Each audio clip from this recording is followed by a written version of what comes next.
Gas prices. By the way, welcome to the Rant. I'm John Shannon. As you can tell, I'm just mildly distracted by all this. You know, I shouldn't have been caught off guard by this, but here in the Twin Cities, pretty much anywhere you go, gas prices are anywhere from I think I saw the lowest was $3.38 a gallon. About the highest I saw was $3.45. When it's that damn high, a few pennies per gallon really just doesn't make a whole lot of difference, to tell you the truth. But a good question was posed on one of the local radio talk shows today. A guy by the name of Jack Rice from WCCO in the Minneapolis-St. Paul area. And by the way, God, it's nice to actually have some choices as far as talk radio. I'll cover that in another rant here along the way. But he posed this question, and it is a very good question. I mean, it looks like with summer not even here, that we could very easily see gas prices anywhere in that $3.50 to $3.60 a dollar or $3.60 a gallon range. With some areas, especially West Coast, even higher. The question he asked is, what's it going to take? How much per gallon is it going to take before you alter your habits, your driving habits? And I got to tell you, it already has affected me. Of course, you know, in my line of work, the cost of gas just in the last year, with no real significant raises, meter raises in any place I've driven over the last year, that would include Corpus Christi and Little Rock. I'm making anywhere from $10 to $15 per day less than I did a year ago. Now you figure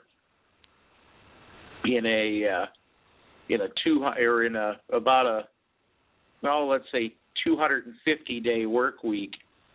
It doesn't take very long to figure out that that's anywhere between $2,000 and $3,000 a year less last year than I made, this year so far than I made last year. So the point is that it's really affected me. You know, not only the money that I've lost as far as income is concerned, but I used to love to take weekends and go on little drives, little 4 or 5 hour drives. I'd probably go out, fan out as far, when I was living in Minnesota before, it would be nothing for me to fan off to go up into Duluth or go down to Rochester. If I felt a little more adventurous, I'd drive down. I have family down in northeast Nebraska.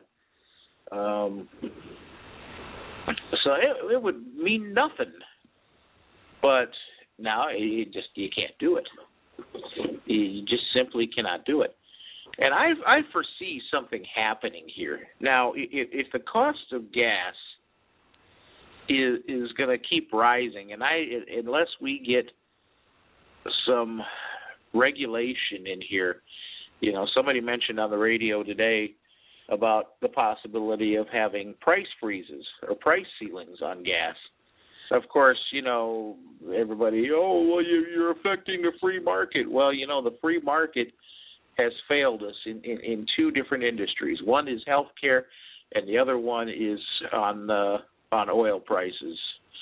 because the oil companies made record profits, every one of them. And, okay, so yeah, we live in a free market society, yay. They made record profits. Meanwhile, folks down on my end here, are losing the kind of money that we're losing, and like I said, it's drastically affected my life, as I'm sure it's affected a lot of other people. My first thought is if you're making more than $100,000 a year, the price of gas probably doesn't mean a whole lot to you. Doesn't mean as much to us folks that are making anywhere from $20,000 to $30,000 a year.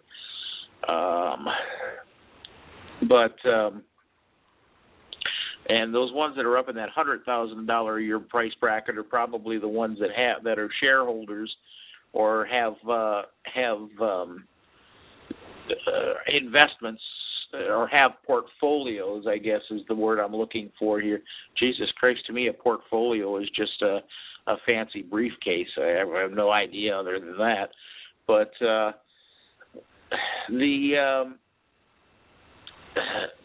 if you're making $100,000 a year, yeah, you're probably benefiting from the high price of gas, and you're benefiting from the fact that ExxonMobil has had record profits, and I guess congratulations and kiss my ass all in the same sentence.